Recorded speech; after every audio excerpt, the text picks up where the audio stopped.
A day in my life as Marimar na walang kayamanan pero may Diyos na inaasahan. Uy!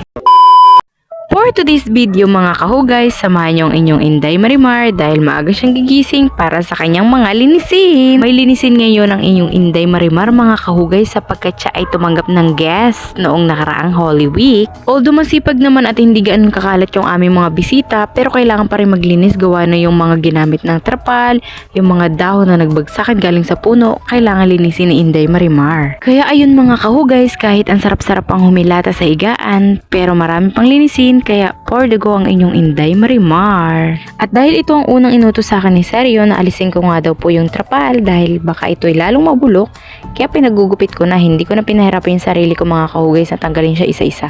Gunting is the key. Saka mga kahugays, di naman na kailangan yung trapal dyan dahil wala naman na nilagay na tent. At umalis na rin yung aming mga bisita, kaya ayan, binalik ko na kung saan siya nanggaling. Itinakip ko na po ulit sa aming hollow blocks kasi baka din maglumot ito. Tagal-tagal pa magagamit itong hollow blocks na to, kaya ayan, takpan na po na natin. Pagkatapos naman mga kahugays ay pinatulong ko sa akin si Leandra, yung aking pinsan, para buhatin itong lamesa at ilagay dito nga sa tapat ng upuan dahil doon talaga yung nakalagay at para hindi masikip doon sa aming kusina-kusinaan. Yung purpose kasi nito mga kahugays is in case nga po may mga bisita kaming dumating, so hindi na hassle kasi may business din po ang inyong Inday Marimar. Dito na rin kami nagluluto para mas mabilis at sa paghahakot dito na rin namin nilalagay. Hindi na magagalit ang aming mama na makalat daw ako. So ayan na, ginawan ko na ng paraan para hindi na siya laging galit sa akin. Ayan na nga po mga kahugays ang mini kitchen ng inyong Inday Marimar para sa kanyang business.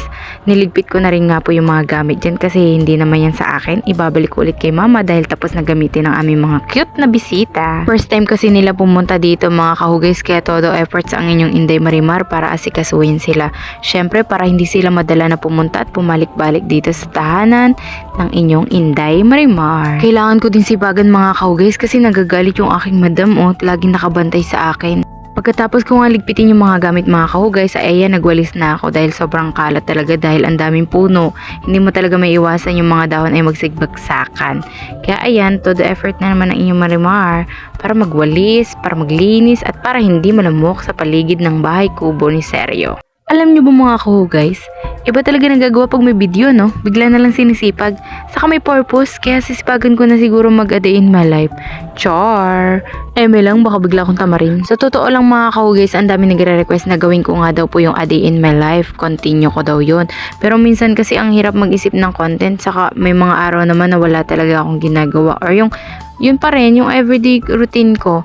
Pero para sa inyong mga kahugays, gagawin ko na yun. Yung mga kahugays, paki-comment down below naman kung napanood nyo tong video at paki-share na rin para sipagin lalo ang inyong Inday Marimar.